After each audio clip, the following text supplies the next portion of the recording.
Praise the Lord. We are really glad to meet you this moment. Let us all worship the Lord, our Father, together.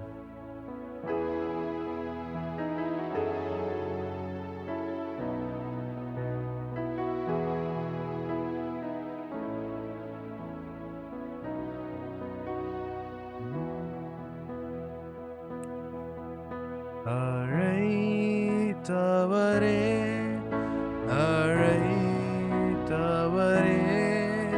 என் ஊழியத்தின் ஆதாரமே அழைத்தவரே அழைத்தவரே என் ஊழியத்தின் ஆதாரமே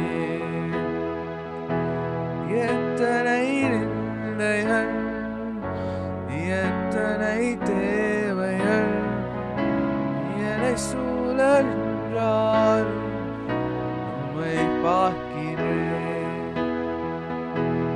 எத்தனை நிந்தைகள் எத்தனை தேவைகள் என்னை சூழன்றால் உம்மை பார்க்கிறேன் உத்தம ஊழியன் என்று நீ சொல்லிடும் ஒரு வார்த்தை கேட்டிட உண்மையாய் ஓடுகிறேன் உத்தம ஊழியன் என்று நீ சொல்லிடும் ஒரு வார்த்தை கேட்டிட உண்மையாய் ஓடுகிறேன் அழைத்தவரே அழைத்தவரே ஊழியத்தின் ஆதாரமே அழைத்தவரே அழைத்தவரே ஊழியத்தின் ஆதாரமே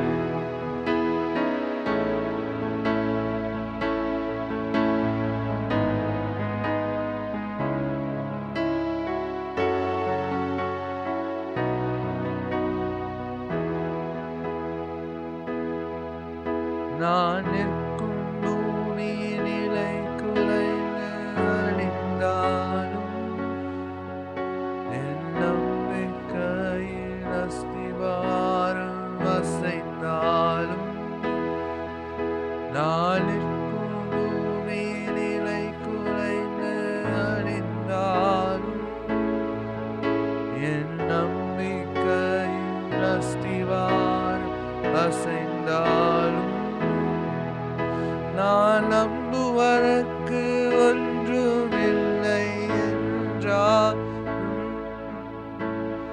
நம்புவேன் என் இயேசு ஒருவரை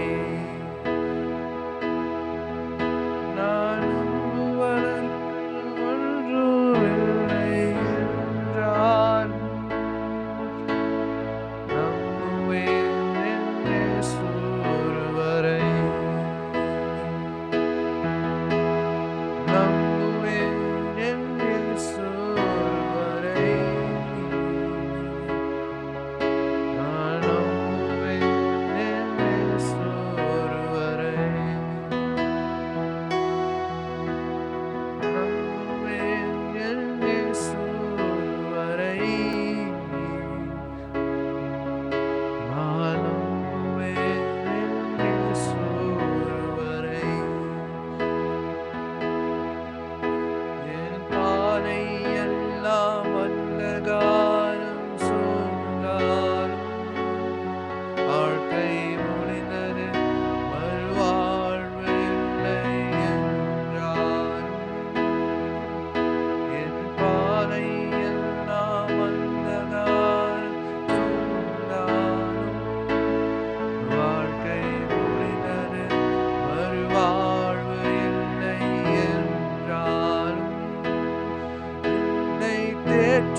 இல்லை என்றாலும் நம்புவேன் என் இயேசு ஒருவரை. நம்புவேன் என் இயேசு ஒருவரை. நான் நம்புவேன் என் இயேசு ஒருவரை. நம்புவேன் என் இயேசு ஒருவரை.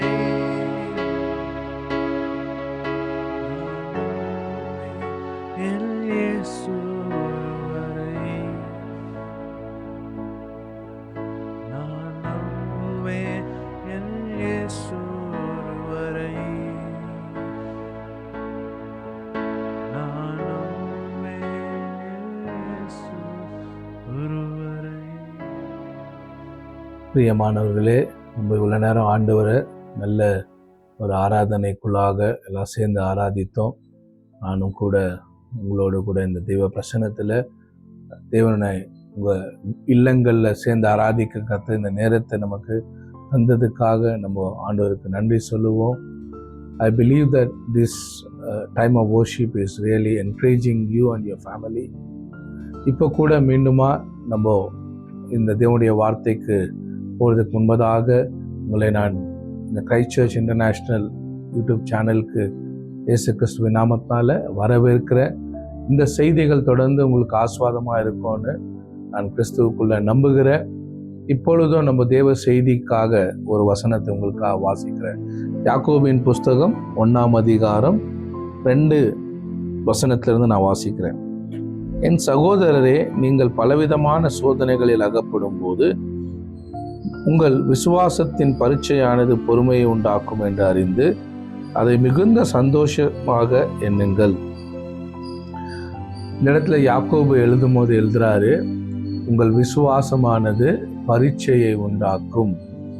அப்போ நம்ம விசுவாசம் will be tested, our faith will be tested. நிறைய நேரங்களில் பரீட்சைன்னு நம்ம சொல்லும் போதே நமக்கு என்ன தோணும், ஐயோ நான் எங்கள் வாழ்க்கையில் நிறைய போராட்டங்க, எப்போ பார்த்தாலும் எங்கள் வீட்டில் சண்டை, பிரச்சனை, போராட்டம், இப்படி தான் நம்ம மைண்டில் வந்து நம்மளை சுற்றி நடக்கிறதான விஷயம் வந்து ஆண்டவர் நம்ம கூட இல்லையா, ஆண்டவர் நம்மளை விசாரிக்கலையா, ஏன் ஆண்டவர் என்ன இதுக்குள்ளே நடத்துகிறாரு, அப்படிலாம் பலவிதமான கேள்விகள்னா நம்மளை வந்து ஒரு அலையை போல, ஒரு கடலின் அலையை போல நம்ம தாட் வந்து எப்பவுமே வந்து நம்மளை வந்து ஸ்வீப் பண்ணும். ஆனால் பைபிள் சொல்லுது 12ஆம் வசனம், சோதனையை சகிக்கிற மனுஷன் பாக்கியவான், அவன் உத்தமன் என்று விளங்கின பின்பு கர்த்தர் தம்மிடத்தில் அன்பு கூறுகிறவர்களுக்கு வாக்குத்தத்தம் பண்ணின ஜீவக்கிடத்தை பெறுவான். 13ஆவது வசனம், சோதிக்கப்படுகிற எவனும் நான் தேவனால் சோதிக்கப்படுகிறேன் என்று சொல்லாதிருப்பானாக. தேவன் பொல்லாங்கினால் சோதிக்கப்படுகிறவர் அல்ல, ஒருவனையும் அவர் சோதிக்கிறவரும் அல்ல.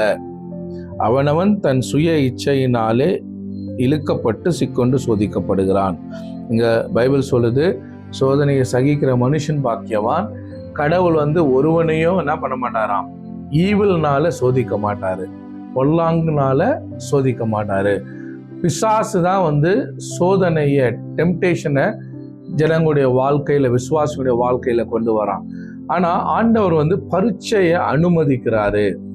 ஸோ நம்ம விசுவாசம் வந்து எந்த அளவுக்கு அது பரீட்சிக்கப்படுதோ அந்த அளவுக்கு தான் அது பலமுள்ளதாய் மாறுகிறது. இன்னைக்கு நீங்க எந்த ஒரு விஷயத்தை எடுத்துக்கொண்டாலும், இன்னைக்கு நீங்க ஒரு வாகனத்துல ஒரு ஒரு ட்ரெயின்லயோ பஸ்லயோ ஃப்ளைட்லயோ நம்ம போறோன்னு வைத்துக்கொள்ளுங்க.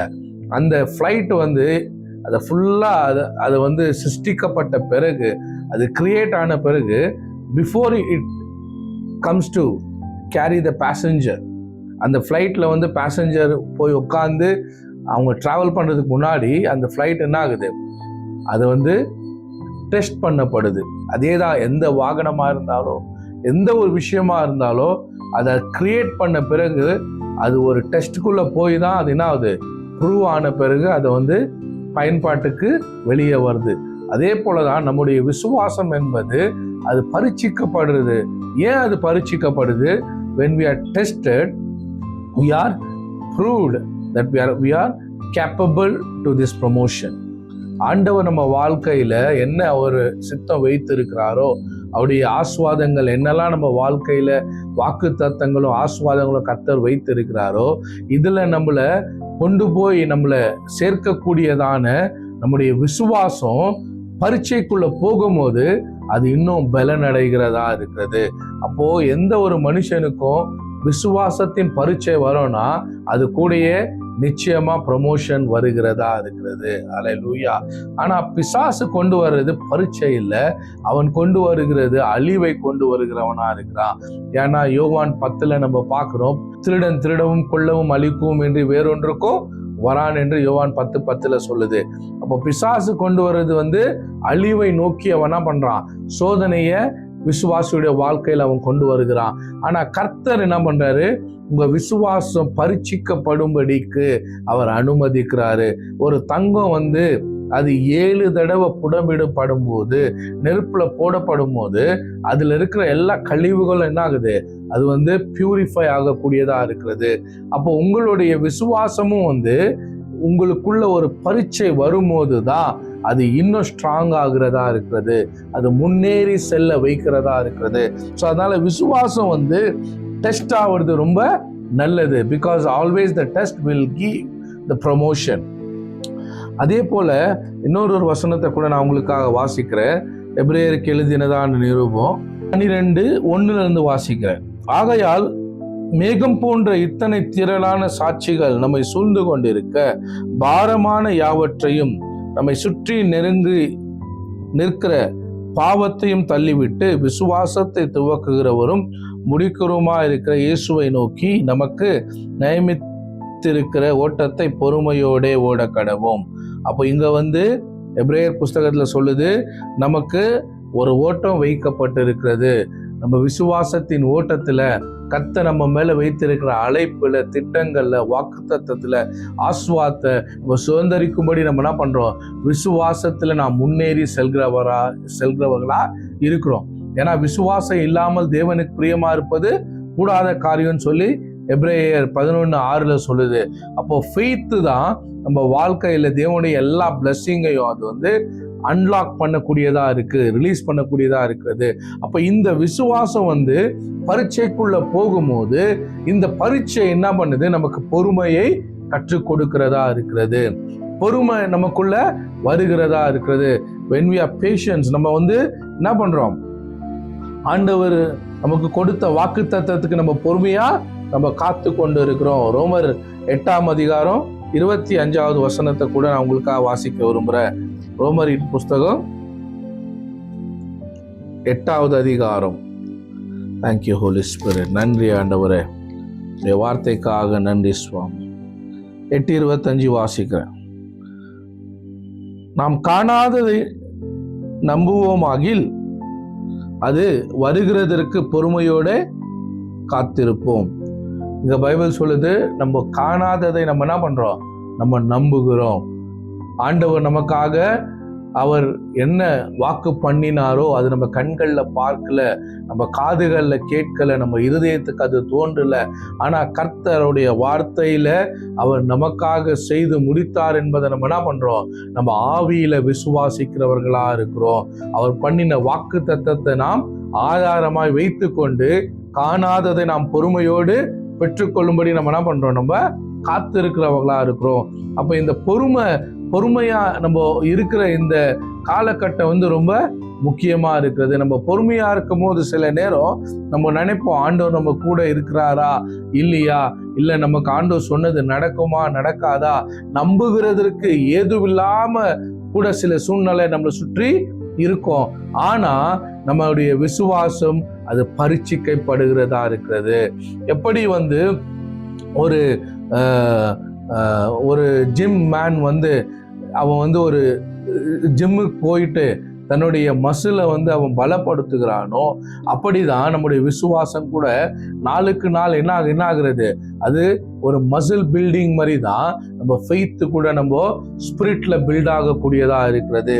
அது நீங்க எக்ஸசைஸ் பண்ணும்போது ஒருவேளை உங்களுடைய மசில் என்ன ஆகலாம், அது என்லார்ஜ் ஆகுறதுனால அது டேர் ஆகலாம். உங்களுடைய சரீரம் அது இன்னும் புஷ்டி ஆகும் போது உங்களுடைய மாம்சம் என்ன ஆகுது, அது வந்து இன்னும் கொஞ்சம் ஸ்ட்ராங் ஆகும் போது உங்களுடைய மசில்லாம் வந்து டேர் ஆகும். ஆனால் அது டேர் ஆகும் போது அங்கே என்ன ஆகும், பெயின் நமக்கு உண்டாகும், வலி உண்டாகும். சில நேரத்தில் அது வந்து நமக்கு ஒரு விதமான கஷ்டத்தை சரீரத்தில் கொடுக்கும். ஆனால் நமக்கு நல்லா தெரியும், இந்த பெயின்குள்ளே நம்ம போகும்போது we are not going for the death bed. நம்ம மரணத்துக்கான படுக்கையில் போல we are growing more stronger. நம்ம இன்னும் அதிகமாக பலத்துக்கு மேல் பலனடைய நம்ம என்ன பண்ணுறோம், இந்த எக்ஸசைஸுங்களை டெய்லி நம்ம டிசிப்ளின் லைஃப் ஸ்டைலில் நம்ம என்ன பண்ணுறோம், டயட்டெல்லாம் நம்ம ஃபாலோ பண்ணுறோம், ஒரு மசில் பில்ட் பண்ணோன்னா. அதே போல தான் அவங்களுடைய விசுவாசமானது பரீட்சிக்கப்படும் போது அது தினமும் அந்த டைம் ஆஃப் பேஷன்ஸில், த பீரியட் ஆஃப் பேஷன்ஸில், பொறுமையின் நாட்களில் நீங்கள் காத்திருக்கும் போது உங்களுடைய மசில் எப்படி பில்ட் ஆகுதோ அதே போல் உங்கள் விசுவாசமோ அது இன்னும் வந்து அது ஸ்ட்ராங் ஆகக்கூடியதாக இருக்கிறது, அது பலனடையக்கூடியதாக இருக்கிறது. எந்த ஒரு கோல்டு வந்து தங்கம் வந்து அது நெருப்பில் போடும்போது it will be not happy. அந்த தங்கம் வந்து அதை ரொம்ப சந்தோஷமா எண்ணுமா, அது எண்ணாது. ஆனால் அதோடைய எண்டு என்ன, அது எந்த அளவுக்கு நெருப்பில் அது புடமிடப்படுதோ அந்த அளவுக்கு அந்த தங்கம் வந்து அதிகமாக பிரகாசிக்கக்கூடியதாக இருக்கிறது. அதே போல தான் நம்முடைய ஃபெய்த் வந்து சேலஞ்சுக்குள்ளே போகும்போது, கர்த்தர் சொன்னது நடக்குமா நடக்காதான்னு நம்மளை சுற்றி சூழ்நிலைகள் நிற்கும் போது, பிசாசு நம்மளை வந்து சேலஞ்ச் பண்ணும்போது, நம்முடைய மைண்டு நம்மளை சேலஞ்ச் பண்ணும்போது, நம்மளை சுற்றியுள்ள ஜனங்க நம்மளை சேலஞ்ச் பண்ணும்போது, நமக்குள்ள விசுவாசத்தை தொடங்கினவர் அதை முடிக்க அவர் போதுமானவராக இருக்கிறாரு. அவரை நம்ம உறுதியாய் பற்றி கொண்டு அவரையே நம்ம பார்க்கும்போது இந்த விசுவாசம் என்ன ஆகுது, நமக்கு பொறுமையை கற்றுக் கொடுக்கிறதா இருக்கிறது. கர்த்தர் செய்வாரு, கர்த்தர் அவர் மாறாதவரா இருக்கிறாரு. ஆனா அந்த நேரத்துல நம்ம என்ன பண்றோம், ஆண்டவருடைய சமூகத்துல நம்ம காத்திருக்கிறவர்களா நம்ம இருக்க வேண்டும்.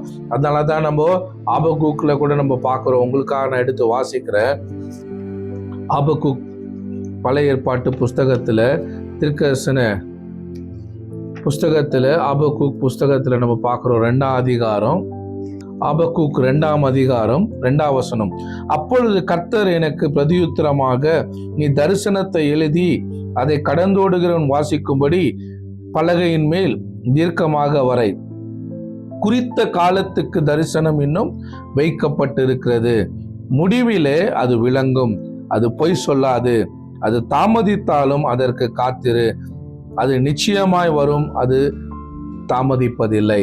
இங்க கர்த்தருடைய வாக்குத்தத்தத்தை குறித்து, கர்த்தருடைய தரிசனத்தை குறித்து, ஆண்டவர் சொன்ன விஷயத்தை குறித்து இங்க தீர்க்கதரிசி எழுதுறாரு. அது குறித்த காலத்துக்கு வைக்கப்பட்டிருக்கிறது.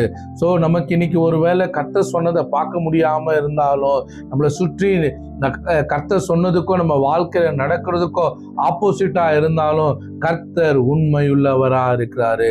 His faithfulness never change in our life. கர்த்தருடைய உண்மை நம்ம வாழ்க்கையில மாறாததா இருக்கிறது. அப்போ நமக்குள்ள விசுவாசத்தை தொடங்கினவர், நமக்குள்ள விசுவாசத்தை ஆரம்பித்தவர், அதை ஒவ்வொரு நாளும் என்ன பண்றாரு, அதை பலப்படுத்துகிறவரா இருக்கிறாரு, அதை கட்டி எழுப்புகிறவரா இருக்கிறாரு.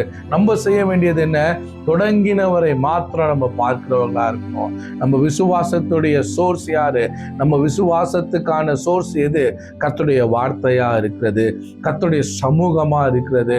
நீங்க அவருடைய வார்த்தையில நீங்க இரவும் பகலும் தங்கியிருப்பீங்கன்னா, தியானம் பண்ணுவீங்கன்னா, அவர் சொன்ன வார்த்தையை நீங்க எப்பவுமே உங்க ஞாபகத்தில் நீங்க கொண்டு வருவீங்கன்னாக்கா, ஒருவேளை அது தாமதிக்கலாம், ஆனா நிச்சயமாய் நிறைவேறும் என்று கர்த்தருடைய வார்த்தை சொல்லுகிறது. சில நேரம் வாக்குத்தத்தம் வந்து என்ன ஆகும், அது தாமதிக்கும் போது அந்த ஒரு பொறுமை என்ன ஆகுது, நம்முடைய கேரக்டரை பில்ட் பண்ணக்கூடியதா இருக்கு. ஏன் அந்த பிளேஸ்க்கு நம்மளை ஆண்டவர் கொண்டு போறதுக்கு நம்மளை என்ன பண்றாரு, நம்மளை அவரு ப்ரிப்பேர் பண்றாரு. அப்போ நம்ம வந்து காத்து இருக்கிற நேரத்துல ஆண்டவரை நம்ம என்ன பண்றது இல்ல, அந்த சீசனுக்குள்ள நம்ம ஆண்டவரை கூப்பிட்டு வந்து உட்கார வைக்கிறது இல்ல, ஆண்டவரும் அந்த சீசன் வர வரைக்கும் நம்ம கூட அவரும் டிராவல் பண்றவரா இருக்கிறாரு. அல்லேலூயா. நம்ம வந்து இந்த காத்திருக்கிற பீரியட்ல வந்து கர்த்தர் கூட இல்லாம நம்மளே ஏதோ வெயிட் பண்ணி ஜெபம் பண்ணி அந்த சீசனுக்காக நம்ம போறோம்னு நம்ம நினைக்க தேவையில்லை. ஆண்டவர் நமக்குள்ள தொடங்கினவர். நீங்க பொறுமையோடு இருக்கும்போது எதுவுமே நடக்காத மாதிரி ஒரு சைலண்ட் பீரியட்ல உங்க டிராவல் இருக்கும்போது, உங்க விசுவாசம் டெஸ்டுக்குள்ள போகும்போது கர்த்தர் உங்க கூட தான் இருக்கிறார். என் அன்பான ஜனமே, என் அன்பான சகோதர சகோதரிய, கர்த்தர் உன்னை விட்டு விலகுவதும் இல்லை, கைவிடுவதும் இல்லை. அவர் சொன்னதை செய்யும் முடிக்கிறது வரைக்கும் அவர் உன்னோடு கூட தான் இருக்கிறாரு. ஆனா உங்களை என்ன பண்றாரு அவரு? நீங்க பலத்தின் மேல் பலனடைய அவர் உங்களுக்கு உதவி செய்கிறவரா இருக்கிறாரு. எனக்கா நம்ம வந்து பார்க்கிறோம் ஏசாயாவின் புஸ்தகத்துல, உங்களுக்காக நான் இன்னொரு வசனத்தை கூட வாசித்து நான் தொடர்ந்து இந்த காரியத்தை பேச விரும்புகிறேன். ஏசாயாவின் புஸ்தகம் 40வது அதிகாரம் 29வது வசனம். சோர்ந்து போகிறவனுக்கு அவர் பலன் கொடுத்து சத்துவம் இல்லாதவனுக்கு சத்துவத்தை பெருக பண்ணுகிறார். இளைஞர் இளைப்படைந்து சோர்ந்து போவார்கள், வாலிபரும் இடறி விழுவார்கள். கர்த்தருக்கு காத்திருக்கிறவர்களோ புது பலன் அடைந்து கல்லுகளை போல சட்டைகளை அடித்து எழும்புவார்கள். அவர்கள் ஓடினாலும் இளைப்படையார்கள், நடந்தாலும் சோர்ந்து போகார்கள்.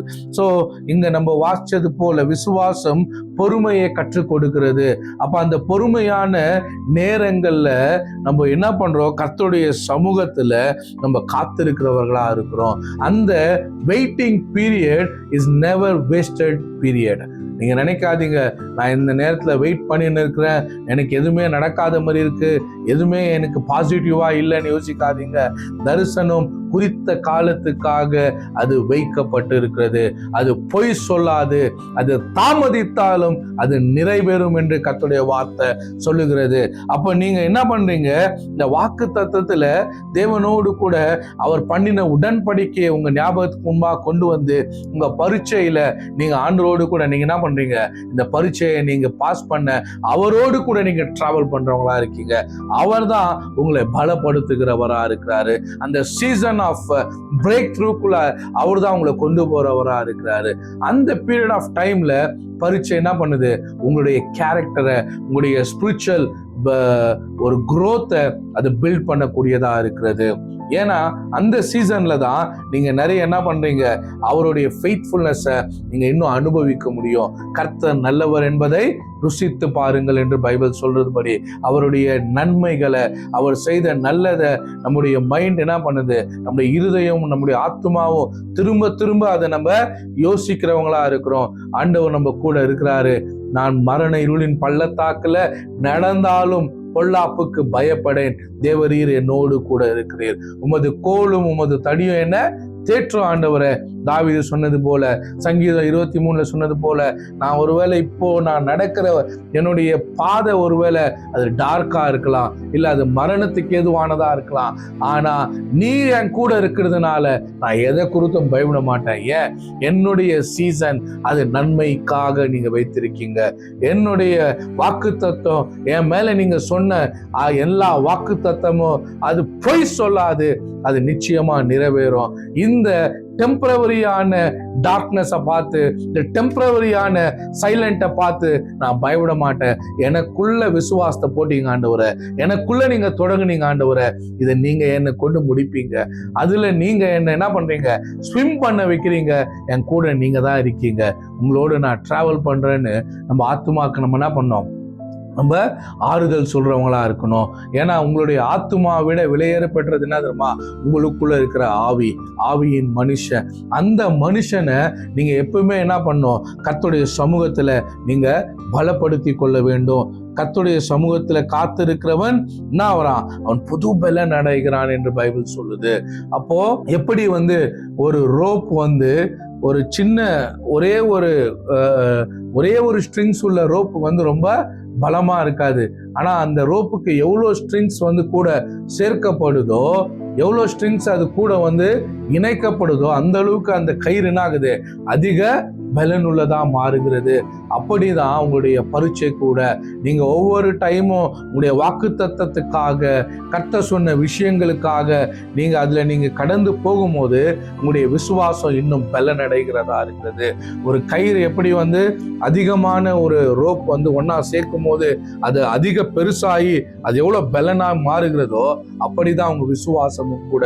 ஒவ்வொரு டைமும் நீங்க பரீட்சையை பாஸ் பண்ணும்போது you are becoming more stronger in your faith. உங்களுக்கு தெரியும், நான் சீக்கிரமா அறுபடுவதில்லை, என் விசுவாசம் என்னை இந்த உலகத்தை ஜெயிக்க வைக்கிறதா இருக்கிறது. ஏன்னா அதான் இயேசு சொன்னாரு, உங்க விசுவாசமே உலகத்தை ஜெயிக்கிற ஜெயம் சொன்னாரு. அப்போ உங்க விசுவாசம் பரீட்சைக்குள்ள போகும்போது இந்த பரீட்சை உங்களுக்கு பொறுமையை கற்றுக் கொடுக்கிறது. அப்போ இந்த விசுவாசம் பரீட்சிக்கப்படும் போது நமக்கு என்ன பண்ணுது? பொறுமையை கற்றுக் கொடுக்குது. என்ன அந்த பொறுமை? கர்த்தர் உண்மையுள்ளவர், அவருடைய சீசன் என் வாழ்க்கையில நிச்சயமா நடக்கும். எனக்கு என் வாழ்க்கையில வர எந்த பிரச்சனையும் என்ன அழிவுக்கு ஏதுவான பிரச்சனை கிடையாது. ஏன்னா கர்த்தர் என்ன பண்ண மாட்டாரு, பொல்லாங்கினால் ஒரு நாளும் சோதிக்க மாட்டாரு. அவர் எனக்குள்ள ஒரு டெஸ்ட் கொண்டு வராருன்னா இந்த டெஸ்ட் எனக்கு என்ன பண்ணுது? ப்ரொமோஷனை தான் என் வாழ்க்கையில கொண்டு வரும்.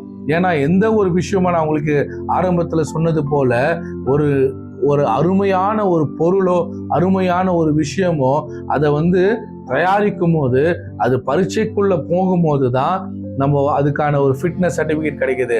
Now it's fit to be used. இதை நம்ம பயன்படுத்துறதுக்கு அது தகுதியுள்ளதா இருக்குன்னு அங்கீகாரம் கிடைக்குது. அதே போலதான் நம்ம விசுவாசம் கூட ஒரு சோதனைக்குள்ள பரீட்சைக்குள்ள போகும்போது it will take us to the next level. அது நம்மள என்ன பண்ணுது? நெக்ஸ்ட் லெவல் ஆஃப் பிளெஸிங்குள்ள, நெக்ஸ்ட் லெவல் ஆஃப் பிரேக் த்ரூக்குள்ள அந்த விசுவாசம் நம்மள என்ன பண்ணுது? நம்மள உள்ள கொண்டு போகிறது. யாருக்கு அது ப்ரூவ் பண்ணுது? ஆண்டவருக்கு முன்னா ஆண்டவர் ப்ரூவ் பண்ணா he is fit for the next promotion கிடையாது. அவருக்கு நம்ம யாருன்றது தாயின் வயிற்றுல உருவாகிறதுக்கு முன்னாடியே தெரியும். அவருக்கு நம்ம ப்ரூவ் பண்றது இல்ல, நமக்கு தான் அந்த ஒரு தைரியத்தையும் சகிப்பு தன்மையும் அந்த குணத்தையும் எனக்கு நான் தெரிந்து கொள்வதற்கு இந்த விசுவாசம் பரீட்சை என்ன பண்ணுது? என்னை பலப்படுத்துகிறதா இருக்கிறது. எனக்கே தெரியும், என்னால இப்ப என்ன பண்ண முடியும்?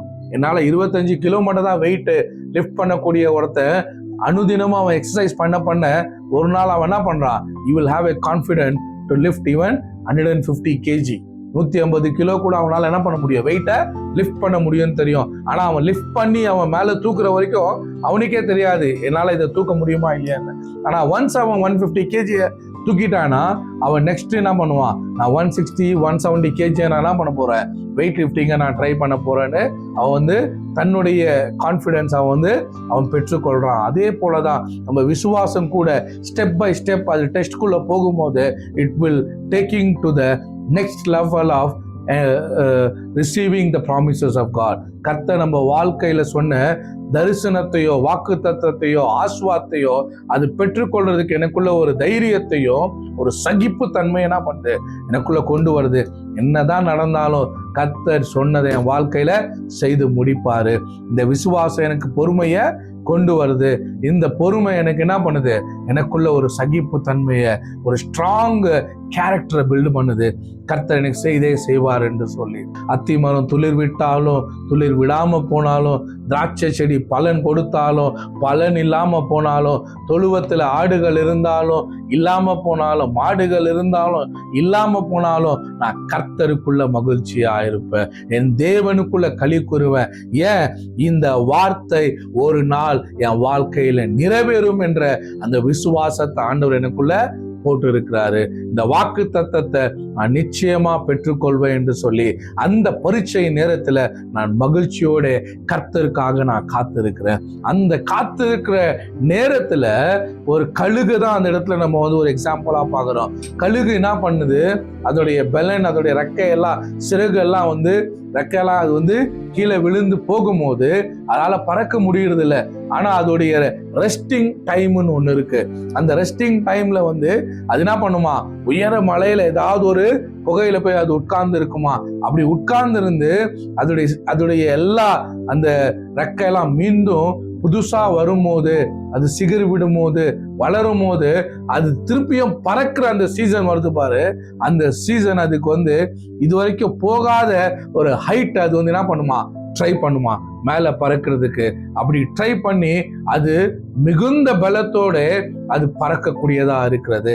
அதே போலதான் உங்க விசுவாசமும் பரீட்சைக்குள்ள போகும்போது கர்த்தர் உங்களோடு கூட இருக்கிறாரு. அவர் தான் உங்களுடைய பலன். அவருடைய சமூகத்துல நீங்க புது பலன் அடைகிறவங்களா இருக்கீங்க.